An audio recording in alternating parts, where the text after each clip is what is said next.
So here you go. You should be able to gain access to that. If you're not quite represented by my map of England, I do apologise, but pop a dot on there. So here you go. You should be able to gain access to that. Sorry, that's my. Oh, this is a very clunky start. I do apologise. Let's do some screen sharing, shall we? So you can pop a pin where you are in the country. It's great to see you. Welcome to the second episode of Best Cricket Season Yet 2026. It's definitely been a week for the Nets, has it not, weather-wise? And it's great. We've got some people right up from the top of our map. That is brilliant. Northumberland County, very faithful part of this.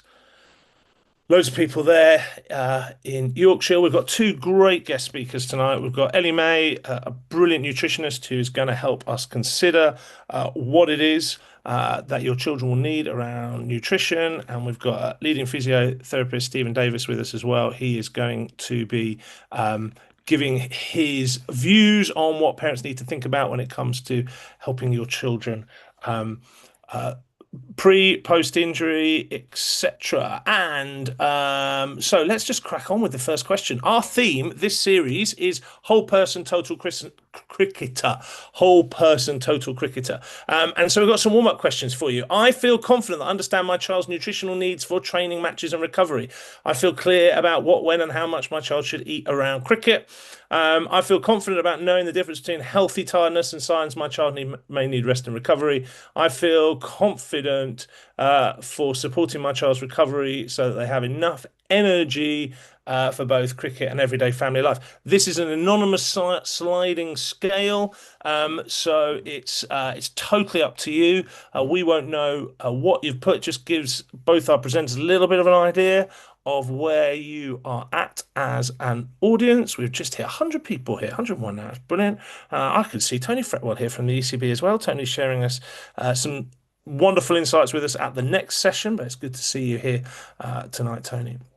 Brilliant. So we're seeing kind of medium levels of kind of sense of confidence. If you are just joining us, you will be wanting to join the Menti, and you can join that here. It's in the chat box, or you can go to menti.com and use the code that's at the top of the screen. We're not going to be using this hugely tonight, and this is just for the warm-up, so don't stress if you don't get in there. There will be a couple of questions at the end, though. The Menti is a great way to be able to ask questions, and certainly to be able to ask anonymous questions throughout the session. You will be able to ask Stephen and Ellie questions later on as we go on. I'm going to enable Q&A on all slides because I forgot to do that last time. So this is brilliant. John and Ellie, I hope that gives you a little bit of an indication of where these brilliant parents are at with their child's cricketing journey. We've got a few more people on here, so I'm just going to let you do that. Just by way of introduction, my name's Richard. I am a parent. I am on that map. I'm on the eastest side of London, just directly straight out east in a place called Upminster, end of the district line for anybody who knows it. I wear two hats in life. I'm actually a church minister, as well as running Non-Perfect Dad as an organisation, and it is my joy to be here this evening hosting this. This is our fourth series of it. We've got 8 counties from all over the country joining, of pathway parents of different ages, and so it's absolutely fantastic to see you all here tonight. I'm going to use the word parent throughout this session. We're going to use the word parents, us three presenters. However, just to be very, very clear, you are welcome in whatever supportive role you have for the young cricketer that you're here supporting. Maybe stepmom, stepdad, aunt, uncle, grandparents. We know that some siblings step up and support as well. We are simply going to use the phrase parent as a catch-all for all the wonderful people who do that role, and we recognise the diversity within that. And as I've said, I'm a dad of 3, and that's our summer holiday photo. He's not really that big. He's just standing on a slope that makes him look that big. He was 21 since we last met. And then I've got a 16-year-old and an 18-year-old. So I know the joys and the challenges of parenting, and yet I run Non-Perfect Dad because of all the organizations that I've been involved in, and my experience comes from helping parents and business leaders and teachers and schools and coaches have difficult conversations really, really well. And it's a privilege to be with you all tonight. Now, Ellie, whereabouts in the country are you, mate? Oh, I need to unmute you. Now. Yep, there you go. I'm based down in the southwest and I'm in Bath this evening. Brilliant. Well, it is fantastic to have you with us. And what's your kind of day-to-day role, Ellie, mate? So, how I work is across both the NHS as a paediatric, so a children's dietitian part-time, but I'm also a full-time dietitian for Bath University, supporting their TAS athletes, which are athletes which maybe could be one of your sons or daughters one day who are in that level of potentially going to university or under 18 and potentially meeting like GB standards. Brilliant. Brilliant. Well, thank you so much for joining us tonight. If you just tell me next slide, and I'll click next slide for you, and we will make our way through your presentation. Go for it. Share with us. Brilliant. Next slide, I guess, to start with. It's nice to meet you all. I'm Ellie, but I've been told by Rich I only have 15 minutes. So I thought rather than hear about me, we better dive straight into nutrition. So nutrition plays a really crucial role in enhancing the performance and your overall health of young athletes, especially when we're thinking about they're very different, they're very unique. They're navigating rapid changes associated with puberty. So, as the commitment to the sport increases, with that comes an increase in energy being expended. So, this is where we need to get that match of energy in versus energy out.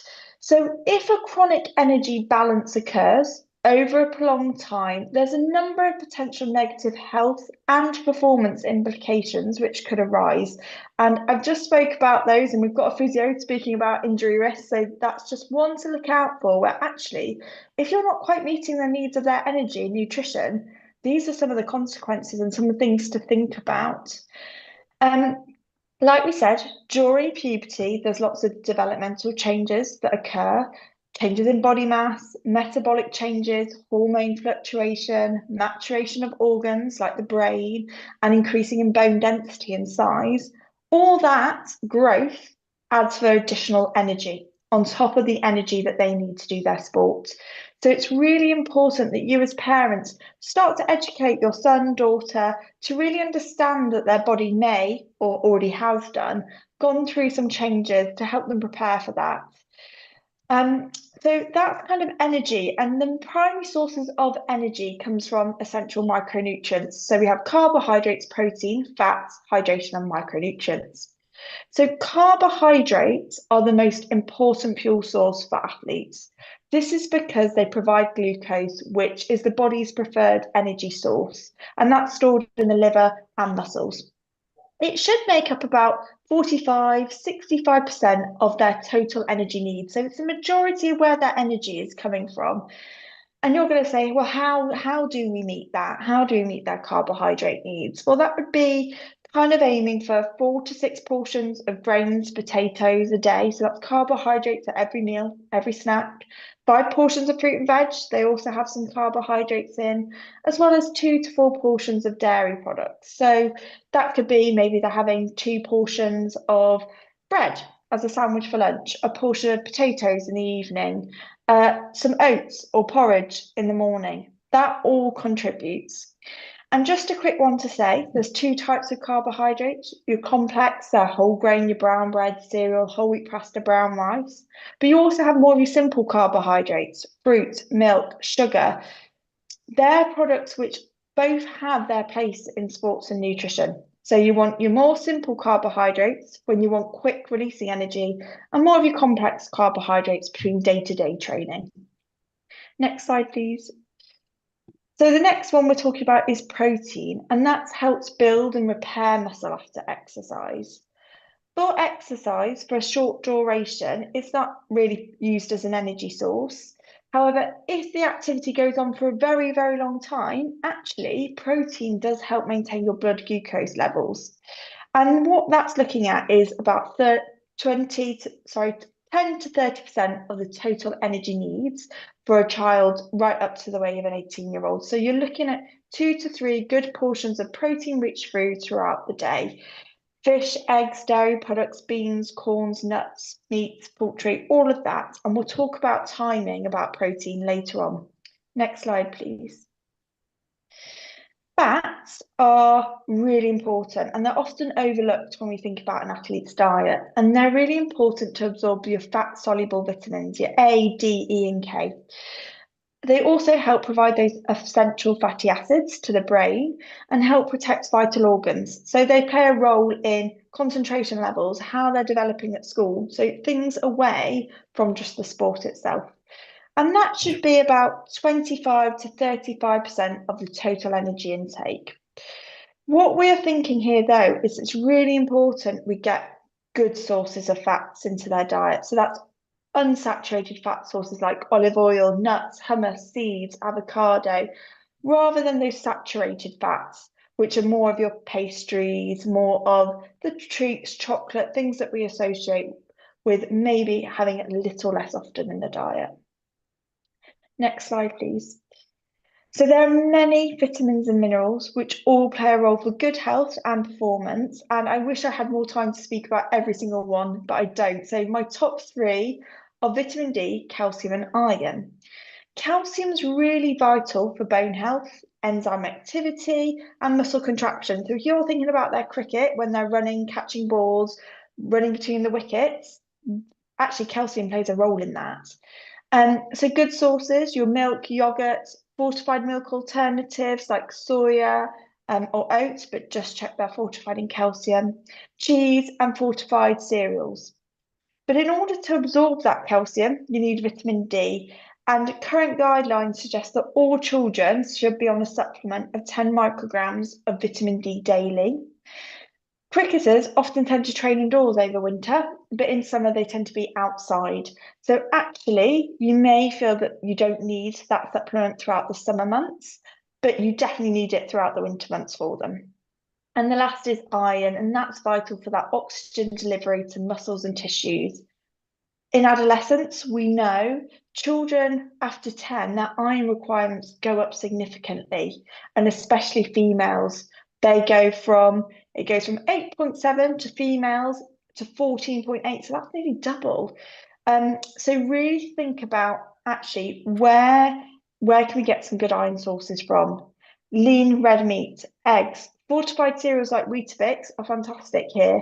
Leafy green vegetables have some, but not all. So check fact sheets. The BDA is a really good place to look for that. Next slide, please. Oh, did we miss a slide? Yeah, hydration. And as we've missed it, that's often one of the most overlooked areas in terms of the importance in sport and performance. Hydration supports the function of digestive and the cardiovascular system, as well as temperature regulation and decision-making capacity. So in cricket, when you're thinking about all those decisions, if you're dehydrated, you're more likely to make mistakes. A really good thing that you can do as parents is educate your child to check how they can know if they're hydrated. And the easiest one is urine colour. Explain to them dark coloured urine suggests dehydration, whereas if it's light or clear, that's a good hydration status. It is known that younger people in sports do have a greater risk of developing heat-related illnesses due to a poor initial hydration status. So making sure they're going into games, encouraging hydration before is actually really essential. So that's just something to consider as you're thinking about that before training. So next slide, please, Richard. And that's why we come to before training. We've talked about every day, carbohydrates, protein, fats, that's great. But what do we actually do when they're before training or before a match? So we spoke about you need to begin each one well hydrated and fueled. That will allow them to exercise and adapt better to the training that they will do. And it also allows them to get ready for match days and competitions. It will also affect the duration they can exercise for, because if you give them too little carbohydrates, that's going to risk them fatiguing early in a poor poor performance as well. So optimal time for fueling prior to exercise is around that 2 to 4 hour mark. It's vital it contains some carbohydrates to ensure muscle and liver glycogen stores are full, and that will help enhance performance in training and competitions. We don't want them to eat a meal too close though, because that can lead to feeling a bit uncomfortable and a bit nauseous, and that can put them off nutrition in the long term. So realistically, when we're thinking about this, time constraints such as school hours, travel, training times, that's all going to affect the timing of their pre-exercise meal. So think about meal planning around that. If there's not time to have that balanced meal of some carbohydrates, protein, a bit of vegetables, then having a healthy snack around 30 to 1 hour before can be just as helpful as well as the drink. So foods that are really good, and I put some there, which are high in carbohydrates but low in fiber, are things like oat bars, bananas, even fresh orange juice, a handful of dried fruit and nuts. That is where you're wanting to go, high in carbohydrates, but maybe opting a little bit less for more white carbohydrates than actually your whole grains, just to make it that little bit more easier to digest. Okay. If you have more time, that's when you can include a bit more whole grains like porridge made with cow's milk, chicken pesto pasta, jacket potato with some tuna, baked beans, a sandwich with some tuna, egg, falafel, and hummus, eggs on toast. All of that plays a big difference. Okay, next slide, please.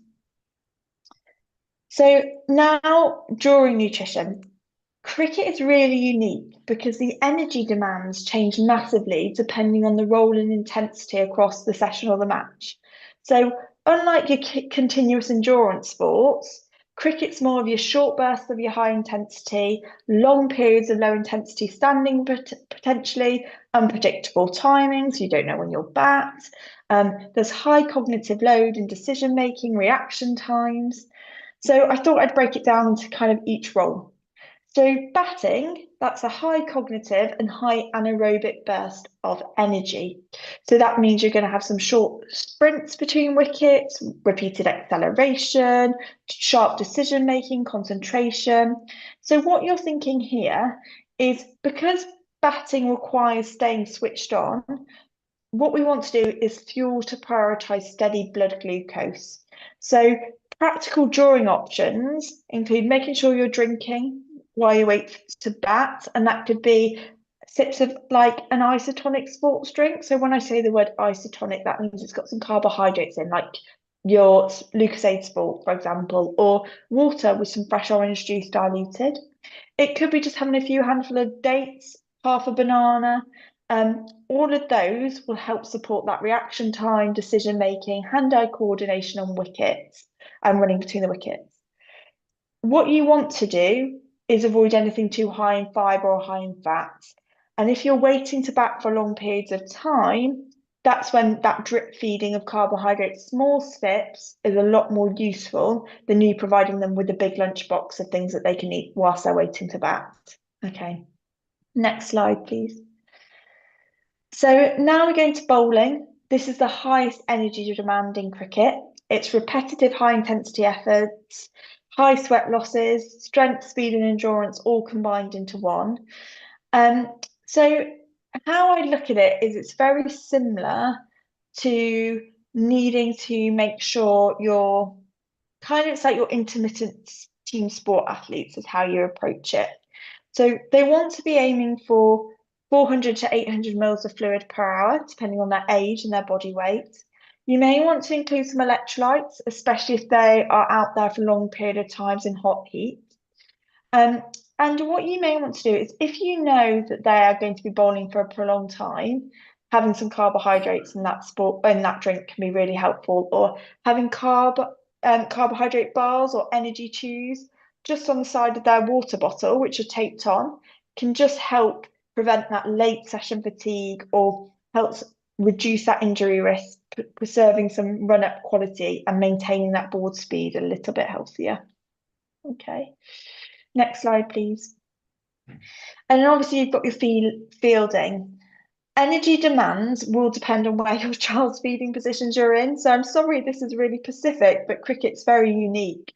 So if you're in that inner ring, there's lots of diving and sprints. So you may need some small carbohydrate top-ups there.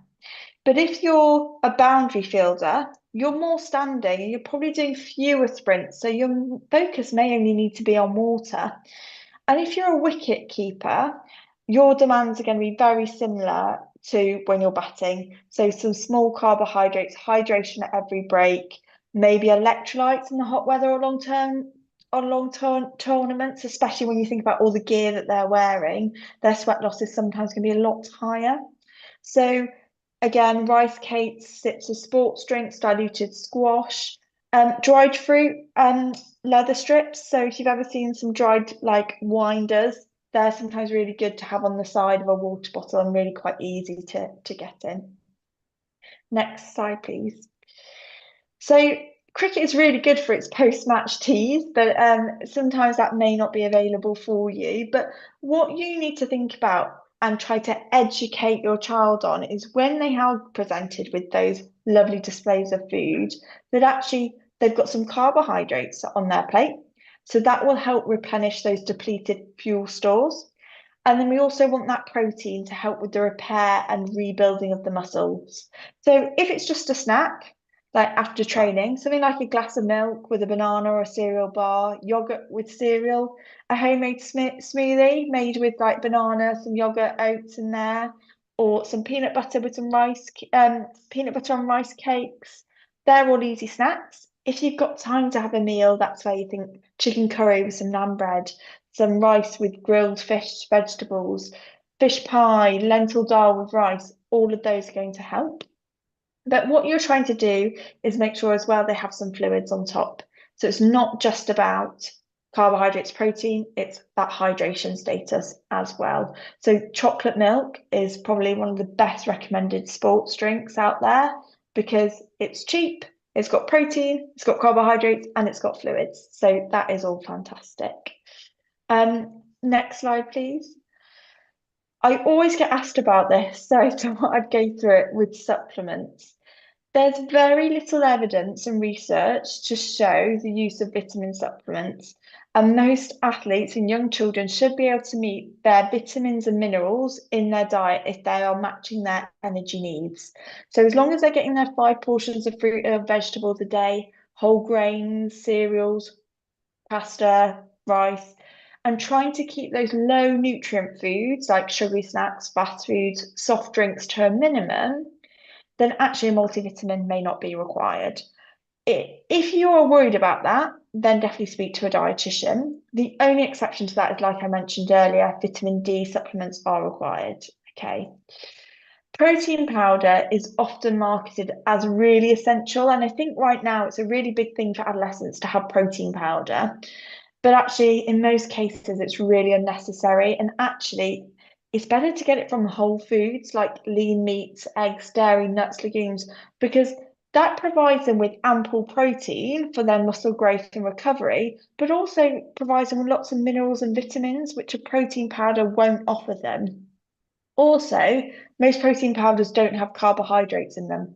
So actually, they're drinking this protein powder as a recovery with no carbohydrates. So actually, the body doesn't use that protein to help with the muscle. It goes, I'm energy depleted. You've not given me a quick source of carbohydrates that I can digest. So I'm now going to have to break down this protein to meet my energy, to restore my energy needs. Okay. There is a time and place for it. It can be really easy and convenient, but maybe have a conversation with a sports dietitian or think about actually, could I replace this with a smoothie because that appetite's low? Could I add some Greek yogurt, cow's milk instead? Electrolytes like sodium, potassium, magnesium play a really important role in the hydration and muscle function overall performance in youth athletes. I'm going to take a stand. Day to day, they don't need them. Most young athletes get enough electrolytes from a balanced diet. However, for typical training sessions under an hour, water's fine. But in cases where there's excessive sweating, extreme heat, they've been out on the pitch for a long time, there are times where actually electrolytes can be really useful to help prevent cramps or dehydration. Okay. Next slide, please. So, as a kind of bit of a conclusion there, throughout the day, just really balance meals, carbohydrates, proteins, fats, and make sure you're getting in those other micronutrients as well. Make sure they're practicing their nutrition around their training. That will help. Nothing goes wrong on race day or competition day. If they practice what we preach with them, it should go okay. And supplements aren't always needed. They're kind of a cherry on top. So if you've got your really good foundation, that then you shouldn't need them at all, apart from your vitamin D. All right. But if you're ever concerned or have any questions or want bespoke advice, then yeah, please do get in contact. And I've put my email on the next slide. Um, and yes, so if there's any questions, I think we're doing questions at the end. But please do put them into the Menti, and I'll answer them at the end. I hope I kept 15 minutes there. You did, mate, and wow, super rich. Thank you very, very much, Ellie. Fantastic presentation, and I really appreciate the way you bespoke a chunk of that information for cricketers and even the way in which they perform and the energy levels. I've got a couple of quick questions for you. There are some in the chat box. One is asking will the slides be shared? No, the specific slides won't be shared as slides. However, you will all get a link to the replay, so you can watch that. And Ellie has given us some really strong sound bites, which will be on the take-home sheet, and all that will be emailed out to people on Friday at the latest, maybe tomorrow. Okay, just depends on how quickly we're able to turn that around. So you can have access to them, but they're not emailed out as slides. And Ellie's details are on there as well if you want to go and check out Ellie's website, etc. Wholeheartedly endorse her, obviously. Ellie, someone's asked about dairy replacement for people with dairy allergies, and I guess there'll probably be people here with a number of different allergies. What would your advice be? Yeah, so if you've got somebody with a dairy allergy, soy is the best alternative from an athlete point of view because it's higher in protein, it's higher in carbohydrates than your other alternatives. What you need to look for though is to make sure it's fortified in calcium and vitamin D and B12 because if you're using organic ones, or if you're trying to be read the ingredient list, is quite a common thing right now, you will find that those with just almonds, water, oats water, soya water, they're not fortified in calcium. And actually, ingredients you don't understand are the additional things like calcium carbonate, which have been added.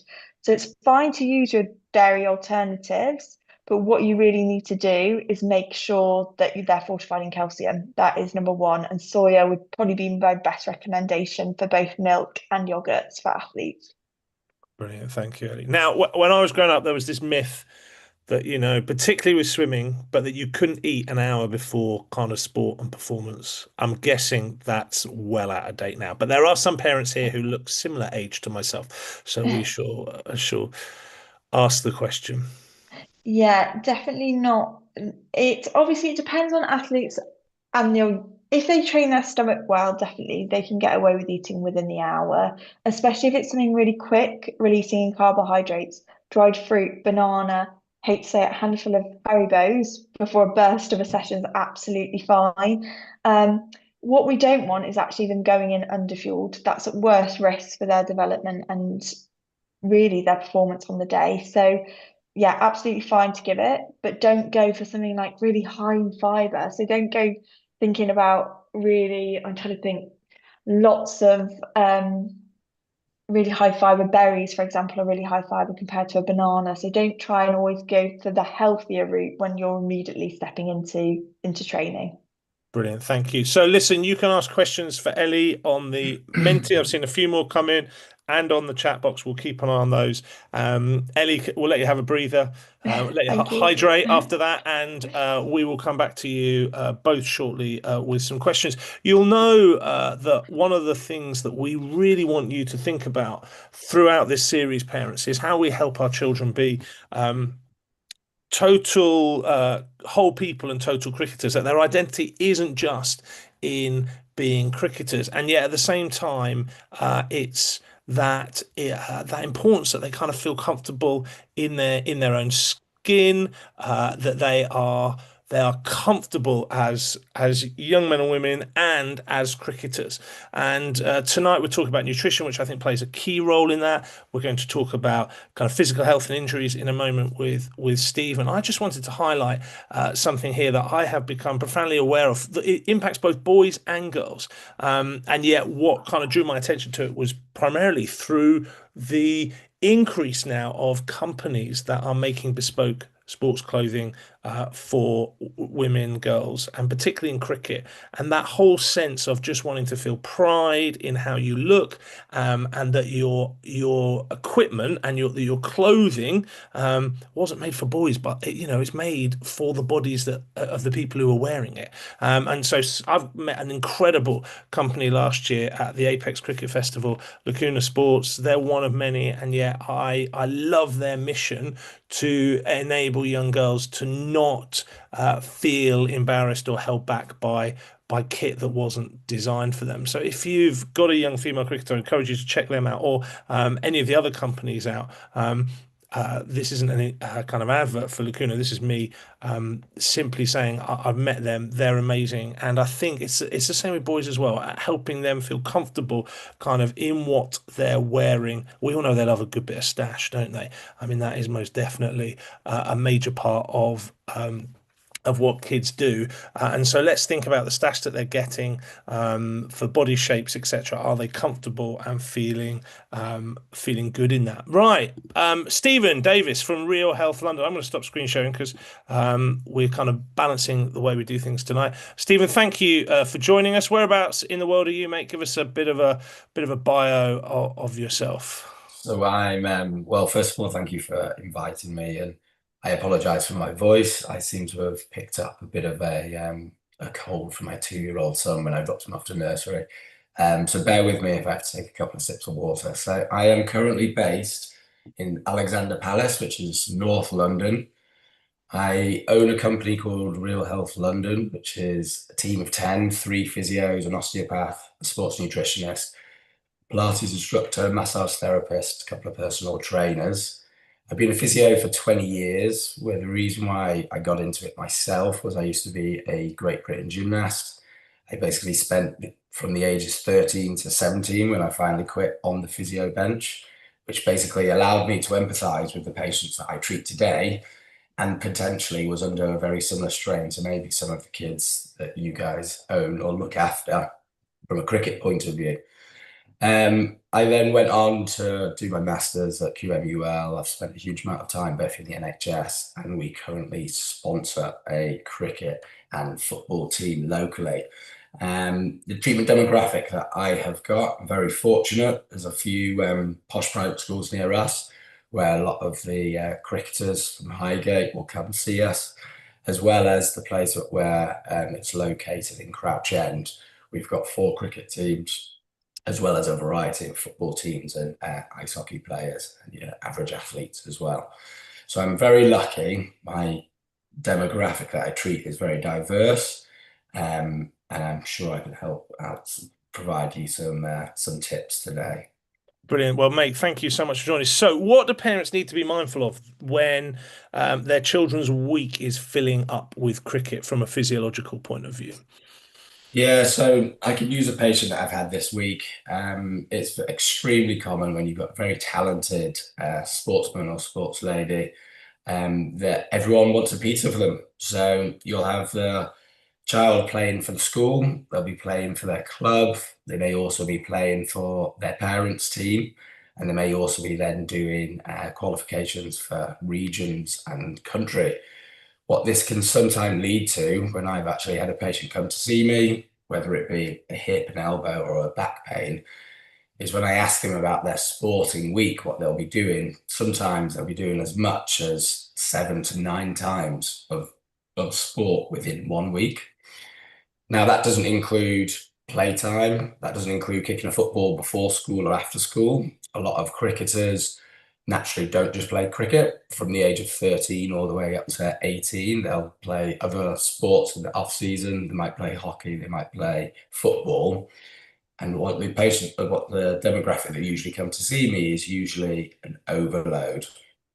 So what I tend to do when they come, and if they're under 16, they'll always be accompanied by an adult, which I think is extremely helpful because it addresses the natural conversations that you want to have. It has to be an open conversation. I think the big fear from a coach perspective, from an athlete perspective, and even from a parent perspective is that the physiotherapist is just going to tell them to stop. And as a junior physio, like I said, I've been qualified for 20 years. I might have done that because I didn't have enough evidence to know when to push, when to continue, when to just take a step back, or when to actually encourage them to keep going. Um, so having a trusted physio local or trusted physio that your coach supports or within the parents is your first and foremost objective. Then when I discuss with the individual athlete, and if it is an injury that, whether it be through trauma, because something's happened on the pitch that I need to signpost to go get imaging or investigations or something bone related, most of the time I can keep this person still playing sport. And one of the most helpful things that I'll often do for both the athlete as well as, say, the parent, if they were there, is categorize what the priority is. So if the priority, depending on where the season is club cricket, is it a necessity that they need to also be playing for their dad's team? Or is it a necessity that they need to also be playing for school?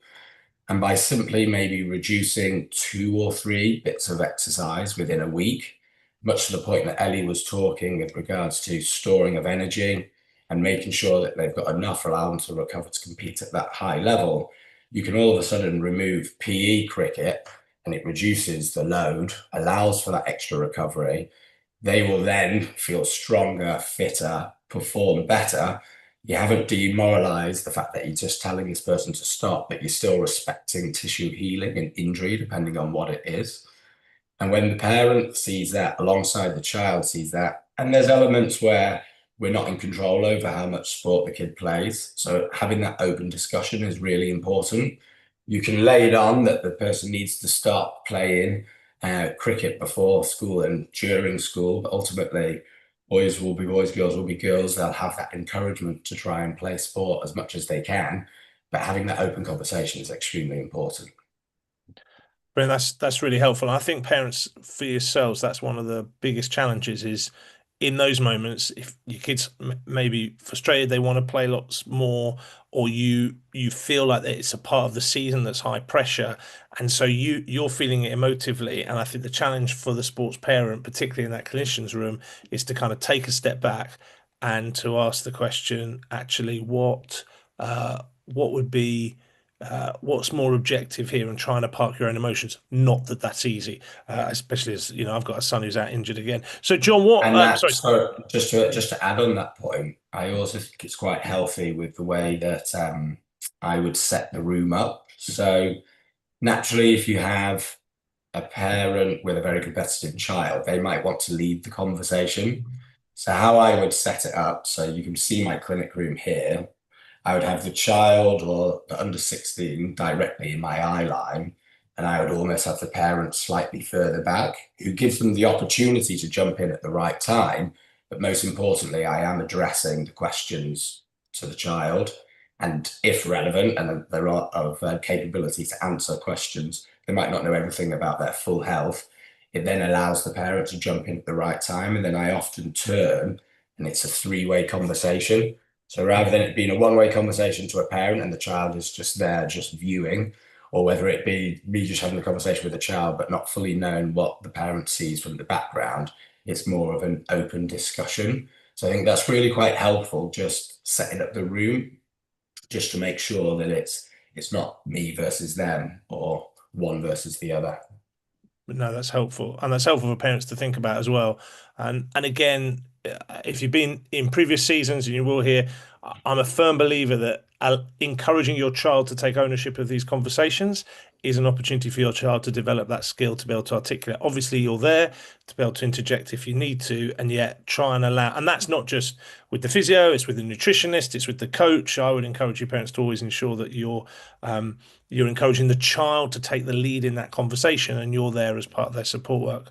Now, Stephen, is it normal? It is normal to be sore after exercise. Certainly at my age, it's definitely normal to be sore after exercise. And from your own gymnastics career, you'll know that that soreness is real. And yet, kids suffering pain, and there is a difference between soreness and pain. Should kids be experiencing pain through exercise at the ages of the children represented here? Yeah, there is a big difference. So you have exercise-induced pain. So we naturally know, or the belief or the physiology behind it is a buildup of lactic acid, which occurs after you push the muscles past a certain level of comfort, or what we call like the envelope of function. When you go past this, just like if you haven't run for a period of time and then you go for a park run, you naturally will get that muscular soreness. And that muscular soreness may change any given day after training and can last for 2 days, depending on how much you've trained or what your body is behaving like at that stage.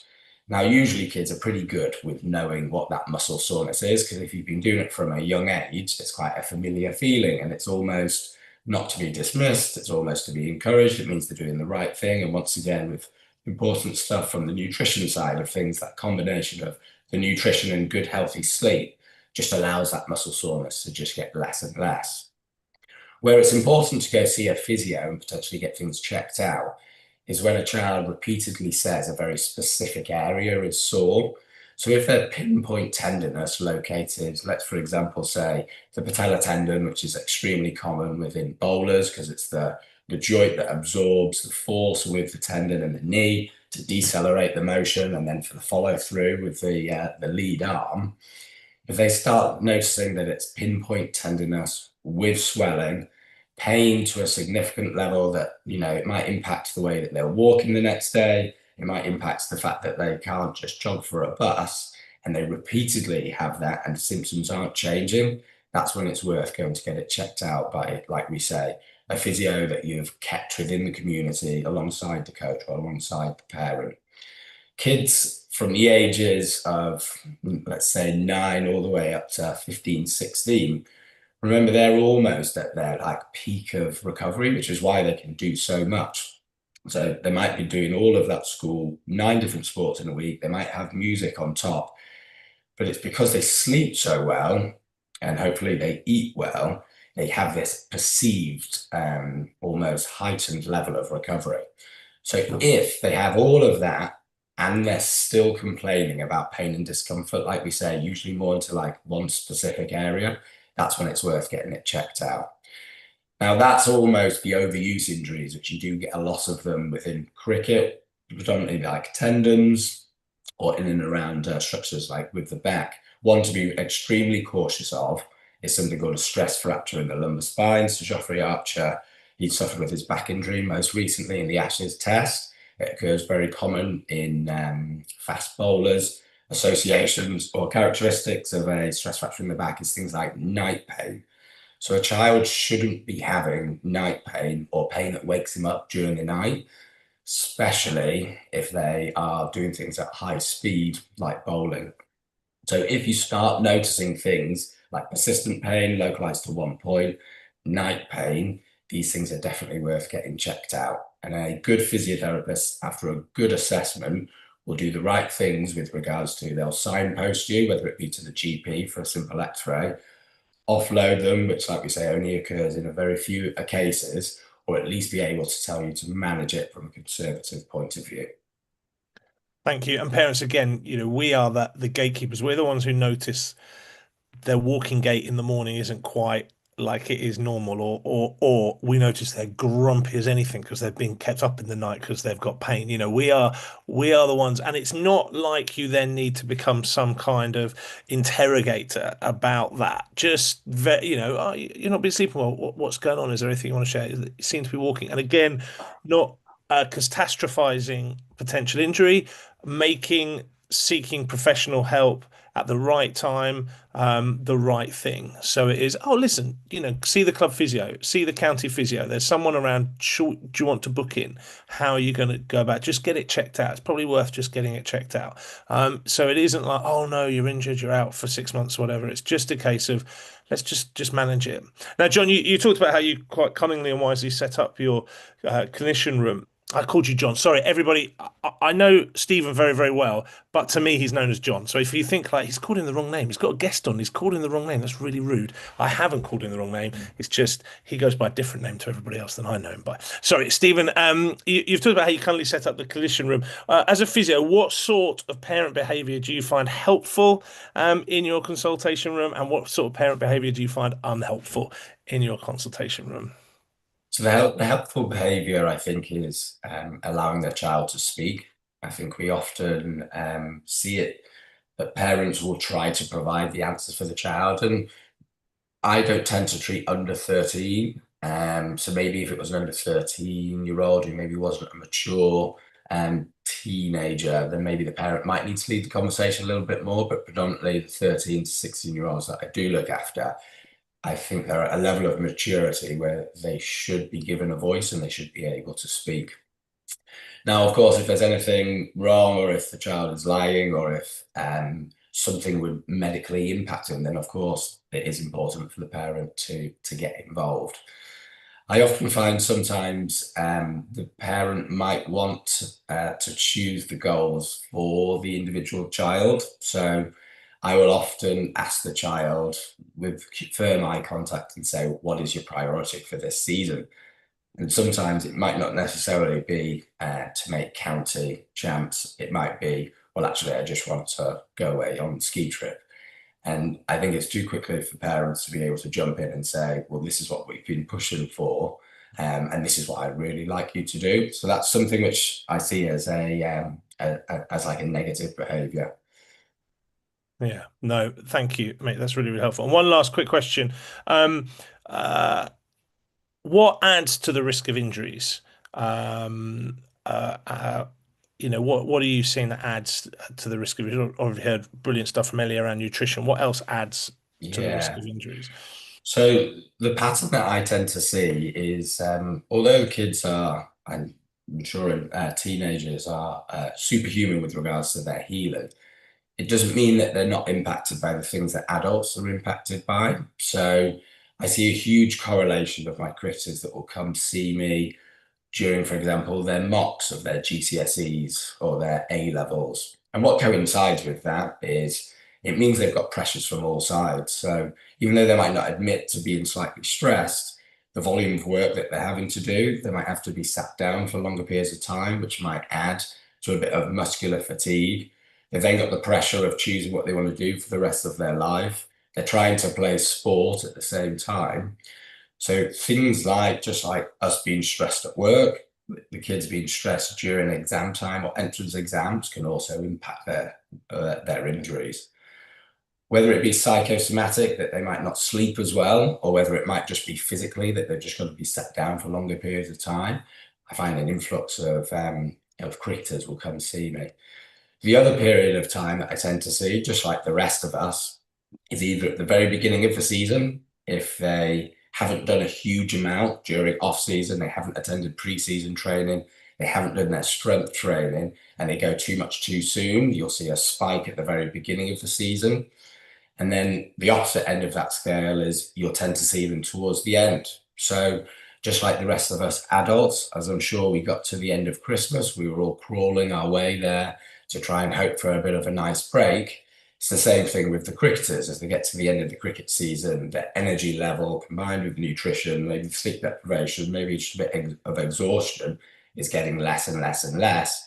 But of course, if they make it to the next stage and they're a team that does well, they're asking more and more and more from their body.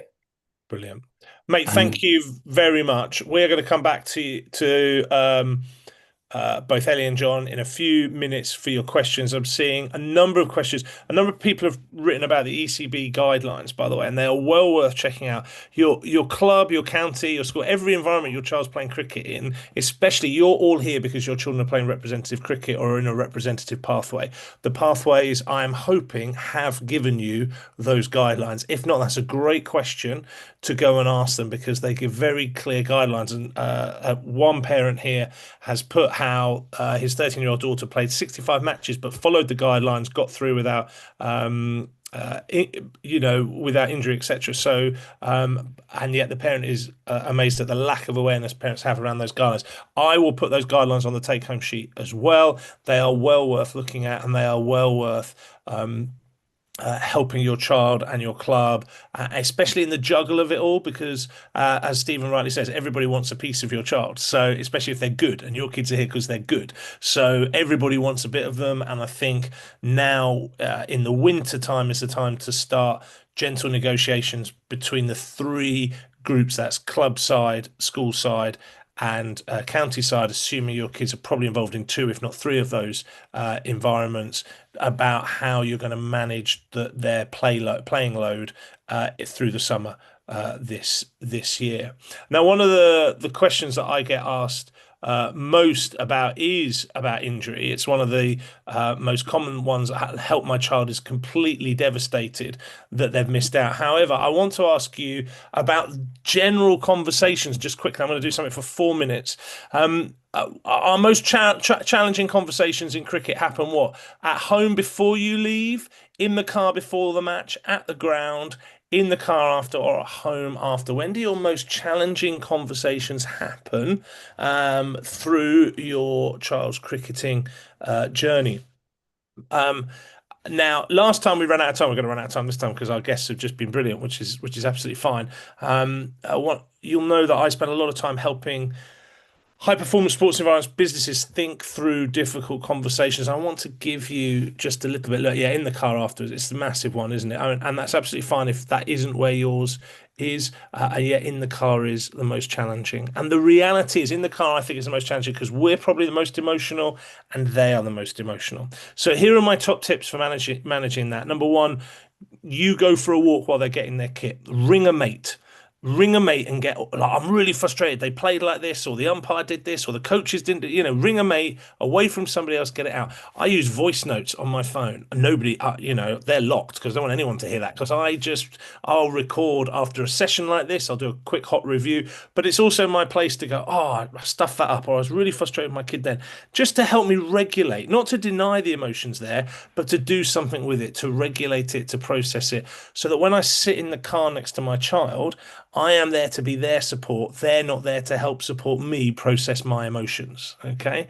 And so one of the skills that I think is most helpful, and you need to go and watch the extra resources video, which is on the take home sheet as well, is I think that we have an internal experience and then we try and find words to match that.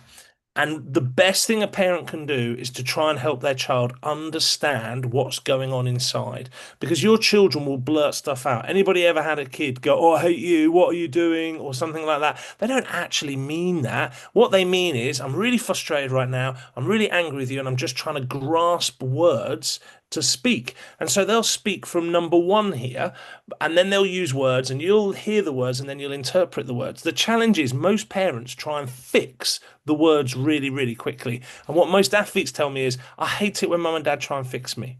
Okay, so injury is really interesting. Like I'm out injured for 6 months. We're gonna have to reduce my workload. Right, this is what you need to do. Have you done your physio exercises? This is how you need to get better. We need to watch cricket. Well-meaning parents, because they're anxious and sad their kid's missing out, will vomit a list of how to fix or ideas, or even nutrition.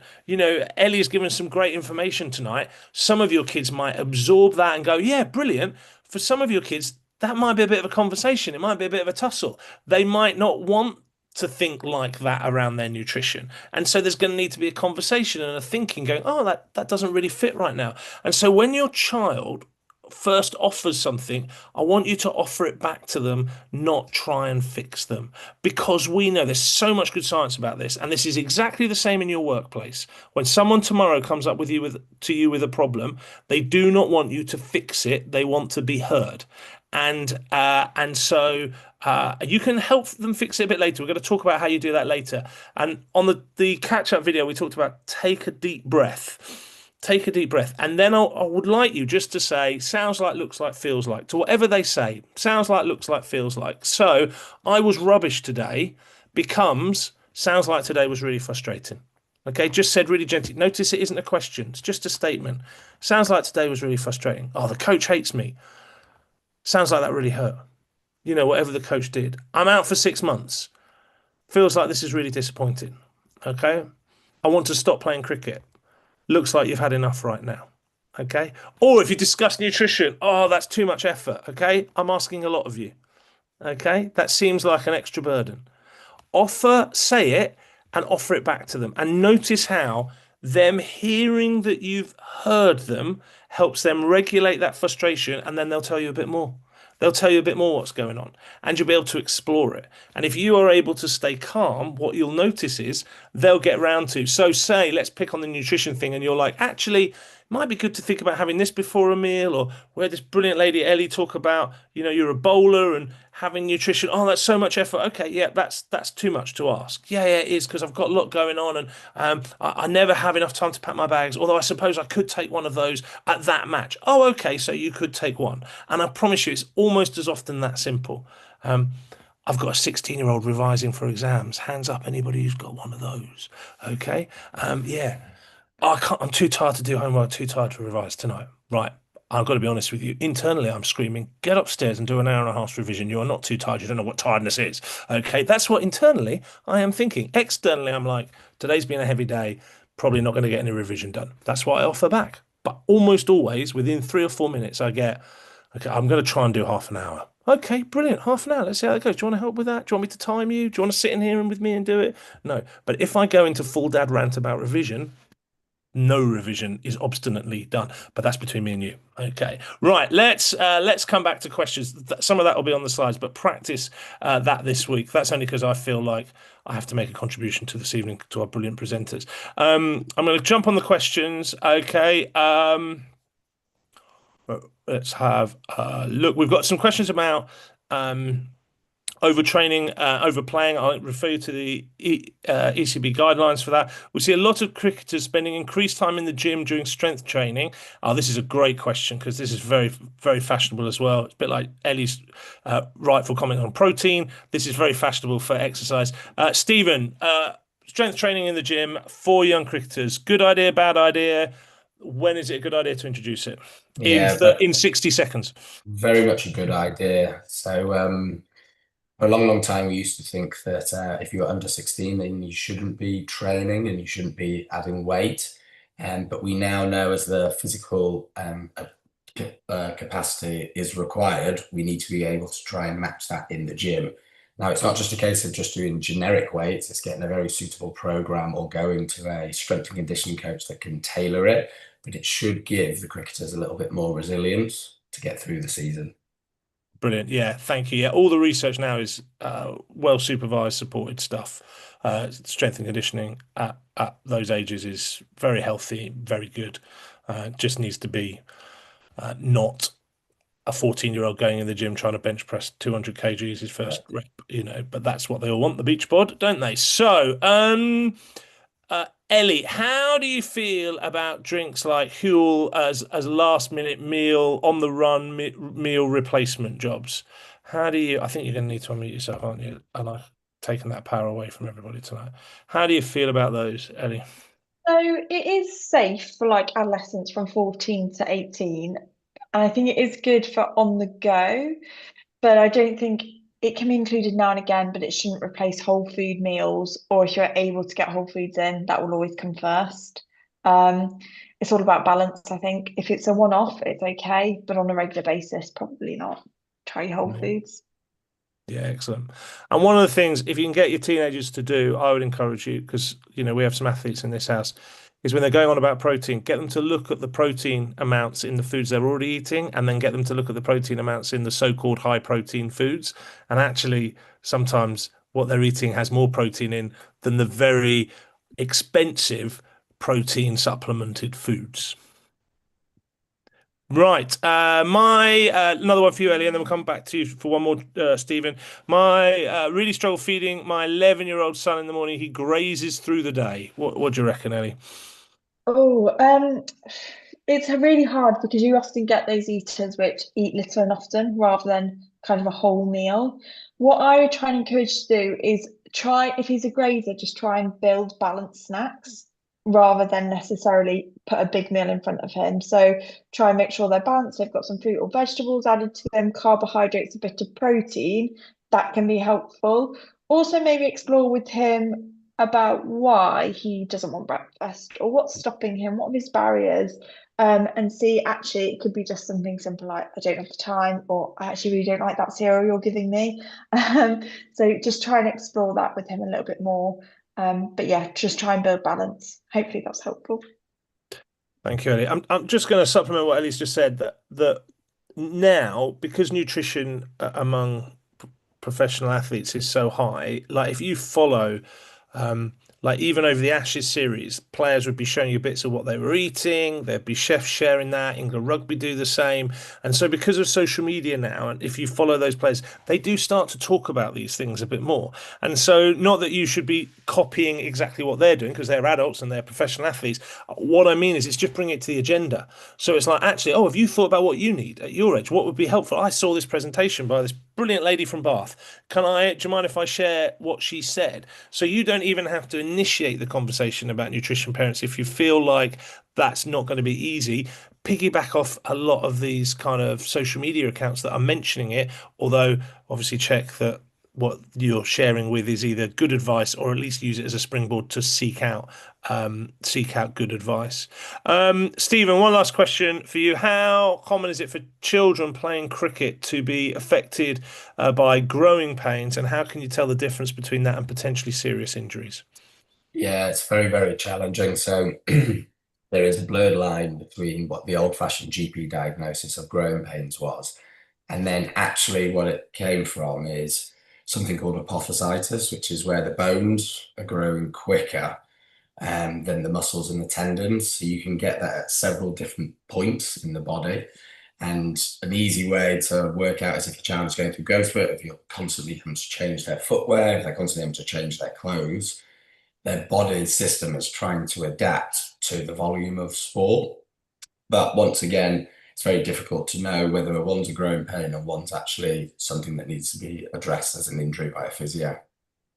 Mate, brilliant. Can I just say, Ellie, Stephen, thank you so much for bringing such rich advice and thoughts to us this evening. Parents, thank you very much. It's been wonderful to see you both. Stephen and Ellie's details will be on the take-home sheet, and hopefully this has just been a great insight into thinking about anchoring and leading in these conversations. And we're very, very grateful for the professional advice and support you have both given tonight. And I'm sure if if you had a question that wasn't answered or you wanted to reach out to either of them, I'm sure they'd get back to you with an answer for that. Parents, thank you ever so much for giving up an hour of your evening. It has been fantastic. And as ever, if you've got any questions, ping them back to me on the emails. If you're here for the first time tonight, the catch up from the first session and the extra 10-minute one with me on listening is available. We look very much forward to seeing you at our next and last session on the 10th of February. I think about mental health, and Tony from the ECB is also going to talk a bit about neurodiversity as well, which I'm very excited about, and either how, if your child is neurodiverse, where they might get support and how you might help them through their cricket journey, and for parents whose children aren't neurodiverse, actually what you might do to help neurodiverse children fit into cricket teams and work well within that. So that will be helpful and appropriate for everybody. I look forward to seeing you in just under 2 weeks' time. Goodbye, everybody. Thank you. Thank you. Ellie,